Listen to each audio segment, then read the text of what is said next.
আজি এটা বহুত আমোদজনক কাহিনী শুনিম। এই কাহিনীটো বহুত প্ৰভাৱদায়ক হয় আৰু ইয়াৰ পৰা আমি যি কথা শিকিম সেই কথা আমাৰ গোটেই জীৱন কামত আহিব আৰু এইটো সত্য কাহিনী হয়। এই কাহিনীটো হৈছে এজন ৰজা আৰু তেওঁৰ মন্ত্ৰী ৱাজিৰৰ। ৱাজিৰ ৰজাৰ দৰবাৰৰ আটাইতকৈ পুৰণি আৰু বিশ্বাসী মন্ত্ৰী আছিল। ৰজাই নিজৰ পুত্ৰক সন্দেহ কৰিলেও কিন্তু ৱাজিৰে যদি কিবা কথা কয় তাক চকুমুদি বিশ্বাস কৰি লৈছিল। বিশ্বাস আৰু সততাৰ এই সম্বন্ধ প্ৰায় ৩০ বছৰ কাল পুৰণি আছিল। ৩০ বছৰ ধৰি ৱাজিৰে কেতিয়াও ৰজাক হতাশ কৰা নাছিল। ৰজাৰ বাবে লোৱা ৱাজিৰৰ প্ৰত্যেকটা সিদ্ধান্তই উপকাৰী আৰু সত্য প্ৰমাণিত হৈছিল। কিন্তু ইমান দীৰ্ঘদিনীয়া সেৱা প্ৰদান কৰোঁতে ৱাজিৰে বহুতো কষ্ট আৰু প্ৰত্যাহ্বানৰ সন্মুখীন হ'বলগীয়া হৈছিল। তাৰোপৰি নিজৰ পৰিয়ালকো সময় দিব পৰা নাছিল আৰু বহু লোকৰ সৈতে শত্ৰুতাও গঢ়ি তুলিবলগীয়া হৈছিল, কেৱল এই কাৰণে যে যাতে ৰজাক সুখী কৰিব পাৰে। আৰু দৰবাৰৰ অন্য মন্ত্ৰী আৰু ব্যক্তিসকলে তেওঁলোকৰ সম্বন্ধ দেখি খুব ঈৰ্ষা অৰ্থাৎ জ্বলিছিল যে তেওঁলোকৰ ইমান মধুৰ সম্বন্ধ কেনেকৈ গঢ়ি উঠিল। ৰজাই আমাকো ইমান বিশ্বাস নকৰে, এই ৱাজিৰক কিয় ইমান বিশ্বাস কৰে? সেইকাৰণে আন মন্ত্ৰীসকলে ৱাজিৰক ৰজাৰ আগত সদায় নিজ দেখাবলৈ আৰু বদনাম কৰিবলৈ চেষ্টা কৰাত লাগি থাকে। সেইকাৰণে আন মন্ত্ৰীসকলে ৱাজিৰক ৰজাৰ আগত সদায় নিজ দেখাবলৈ আৰু বদনাম কৰিবলৈ চেষ্টা কৰাত লাগি থাকে, যিটো নেকি তেওঁলোক কেতিয়াও সফল হ'ব পৰা নাই। কিন্তু কয় নহয়, সময় বৰ অস্থিৰ। যিকোনো বস্তুৰ পাছত এক দীঘলীয়া সময় ধৰি যদি লাগি থাকে তেন্তে সেই বস্তু নিশ্চয় পায়েই। ঠিক তেনেদৰে আন লোকসকলেও তেওঁলোকৰ এই সম্বন্ধটো বেয়া কৰিবলৈ উঠি পৰি লাগিছিল। আৰু অৱশেষত হ'ল কি যে ৱাজিৰে ৰজাৰ মিছন অৰ্থাৎ অভিযান এটাত ইমানে ব্যস্ত হৈ পৰিছিল যে তেওঁ সময় নাপালে এই বিষয়ে বুজ ল'বলৈ যে ৰজাৰ আগত ৱাজিৰক বিশ্বাসঘাতক ৰূপে প্ৰমাণ কৰাৰ এটা ডাঙৰ ষড়যন্ত্ৰ ৰচা হৈছিল। আৰু অৱশেষত সকলো মন্ত্ৰীয়ে লগ হৈ ভুৱা প্ৰমাণ আৰু সাক্ষী আদিৰে এইটো প্ৰমাণ কৰিলে যে ৱাজিৰ এজন বিশ্বাসঘাতক তথা ৰাজদ্ৰোহী লোক হয় আৰু অতি শীঘ্ৰেই তেওঁ শত্ৰুৰ সৈতে মিলি ৰজাৰ ৰাজশাসনত আক্ৰমণ কৰিব। এই ষড়যন্ত্ৰ কৰা মন্ত্ৰীসকলো কোনো গুণে কম নহয়। তেওঁলোকৰো ৰজাৰ আগত এতিয়ালৈকে এবাৰো বদনাম হোৱা নাছিল আৰু সেইকাৰণে ৰজাই ৱাজিৰৰ কোনো ধৰণৰ কথা শুনাৰ অবিহনে তেওঁলোকৰ কথা আৰু প্ৰমাণসমূহ মানি ল'লে আৰু ৱাজিৰক একোৱে ক'বলৈ সুবিধা নিদিলে। অৰ্থাৎ ৩০ বছৰ এটা অতি পুৰণি সম্বন্ধ আছিল আৰু কোনো অন্য লোকে কোৱাৰ পিছত ইমান মধুৰ সম্বন্ধ নিমিষতে শেষ হৈ গ'ল।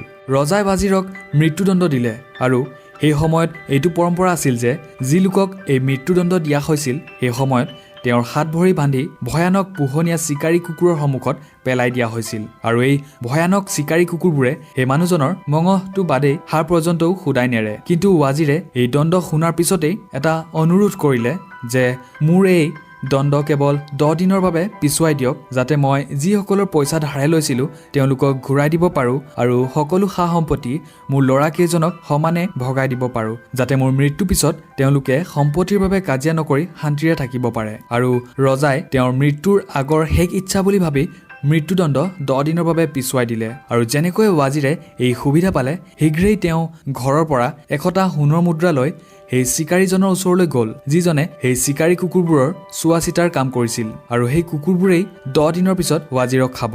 ৱাজিৰে চিকাৰীজনৰ ওচৰলৈ গৈ তেওঁক 100টা সোণৰ মুদ্ৰা দি এইটো ক'লে যে 10 দিনৰ বাবে এই কুকুৰবোৰৰ চোৱা চিতা কৰাৰ দায়িত্ব মোক দিয়া। মোক এই কুকুৰবোৰৰ সৈতে 10 দিন সময় কটাবলৈ দিয়া। মই ইয়াৰ পৰিৱৰ্তে তোমাক 100টা সোণৰ মুদ্ৰা দিছোঁ। আৰু চিকাৰীজনে 100টা সোণৰ মুদ্ৰা পাই সেই চুক্তি মানি ল'লে।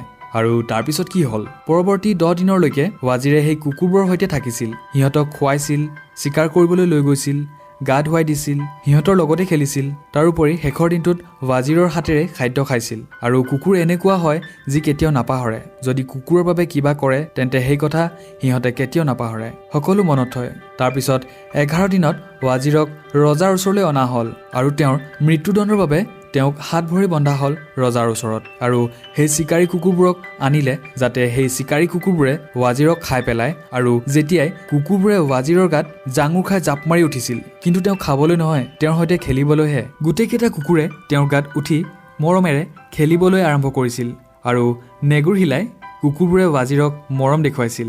ৰজা আৰু আন মন্ত্ৰীসকলে এইটো দেখি আচৰিত হৈছিল যে ইমান ভয়ংকৰ আৰু খঙাল চিকাৰী কুকুৰবোৰে ৱাজিৰক কিয় খোৱা নাই।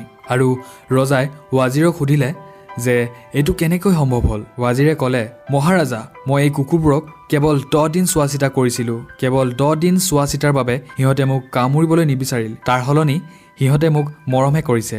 আৰু আপোনাৰ সেৱা মই 30 বছৰ কাল ধৰি কৰিলোঁ। কিন্তু আপুনি মোৰ কিছুমান শত্ৰুৰ কথাত আহি মোক আপুনি মৃত্যুদণ্ড দিলে।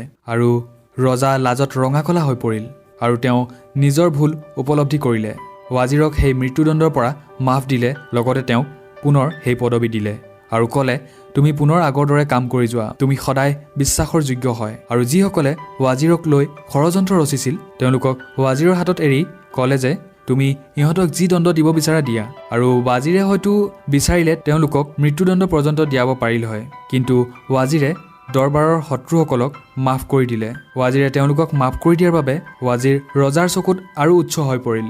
আৰু ৱাজিৰে যদি তেওঁৰ নিৰ্দোষী প্ৰমাণ দিবলৈ গৈ ৰজাক বুজাবলৈ চেষ্টা কৰিল হয় যে মই এনেকুৱা একো কৰা নাই আৰু কেতিয়াও এনে কাম নকৰোঁ, তেতিয়া হয়তো তেওঁৰ মৃত্যু হ'ল হয় বা কুকুৰে হয়তো তেওঁক খাই পেলালে হয়। কিন্তু ৱাজিৰে ভাবিলে যে মোৰ নিৰ্দোষীৰ প্ৰমাণ কথাৰে দিয়াতকৈ কামেৰে কৰি দেখুৱাওঁ যে ৰজাই কিমান ডাঙৰ ভুল কৰিছে তেওঁৰ আনুগত্য তথা বিশ্বাসী ৱাজিৰক সন্দেহ কৰি।